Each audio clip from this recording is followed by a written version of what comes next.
Depuis que le réchauffement de la planète a été inscrit à l'agenda politique à la fin des années 80, l'Union européenne est à la tête des efforts internationaux déployés dans le but de lutter contre le changement climatique. L'Europe a joué un rôle déterminant dans l'élaboration de la Convention des Nations Unies sur la lutte contre le changement climatique et de son protocole de Kyoto.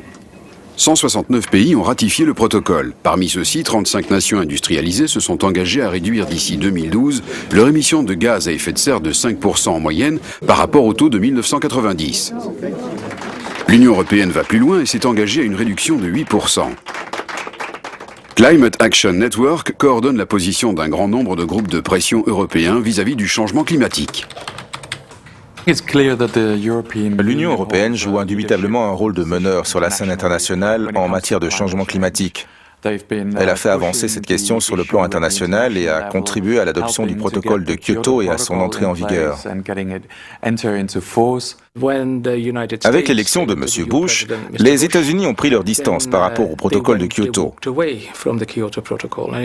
Il était crucial de sauver cet effort de négociation considérable afin de mettre en place la première action stratégique. Pour atteindre ces objectifs de Kyoto, l'Union européenne a développé un vaste programme de mesures destinées à réduire les émissions. Parmi celles-ci figurent la réduction des émissions de CO2 provenant de nouveaux véhicules, l'utilisation accrue de biocarburants, l'établissement de normes de performance énergétique pour les nouveaux bâtiments. La mesure la plus importante et la plus innovante de ce programme est de loin la création du système européen d'échange de droits d'émission, le plus grand système d'échange international au monde et aujourd'hui la pierre angulaire des efforts déployés par l'Europe pour lutter contre le changement climatique. Il couvre près de 50% des émissions de CO2 dans l'Union européenne. Lancé en 2005, ce système limite la quantité de CO2 émise par les installations industrielles les plus polluantes en leur octroyant un nombre restreint de droits d'émission. Les entreprises sont encouragées en permanence à réduire au minimum leurs émissions car elles sont autorisées à vendre tous les droits dont elles n'ont pas besoin. La flexibilité de ce système permet aux entreprises de réduire leurs émissions de la manière la plus rentable. Une entreprise qui dépasse la limite d'émissions qui lui a été imposée a le choix entre investir dans des méthodes de production plus propres, acheter des droits supplémentaires sur le marché à une entreprise aux droits excédentaires, compenser ses émissions excessives en investissant dans des projets de diminution des émissions fondés sur des technologies propres dans des pays tiers. Sur le terrain, cette stratégie s'avère payante. Cette cimenterie, par exemple, émet plus de 1 500 000 tonnes de CO2 par an. Avec ce système d'échange, sa limite d'émission a été réduite de 3%. En tant que grande consommatrice d'énergie, elle a dû envisager d'autres méthodes pour diminuer sa consommation.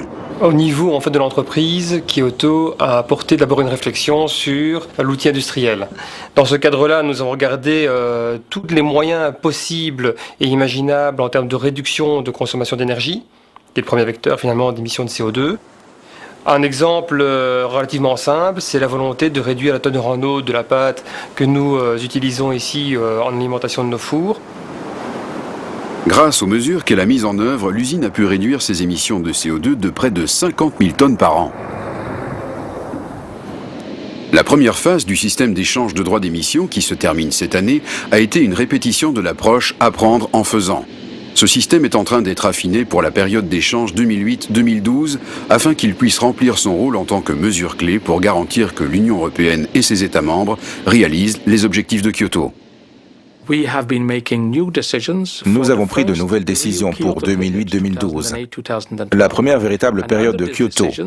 Et en vertu de celle-ci, toutes les difficultés initiales du jeune système d'échange de droits ont été abordées.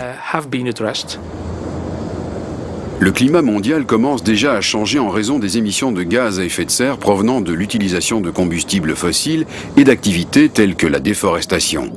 L'Europe est déterminée à garantir que le réchauffement climatique ne dépasse pas 2 degrés Celsius au-dessus de la température pré-industrielle. Au-delà de ce niveau, les risques de changements irréversibles, voire catastrophiques, seraient multipliés. À vrai dire, nous n'en sommes qu'au début. Jusqu'ici, nous ne nous sommes penchés que sur une seule période, celle de 2008 à 2012. Mais le changement climatique est un processus à long terme qui nécessite des solutions à long terme. Les politiques qui sont en place aujourd'hui doivent être poursuivies et étendues.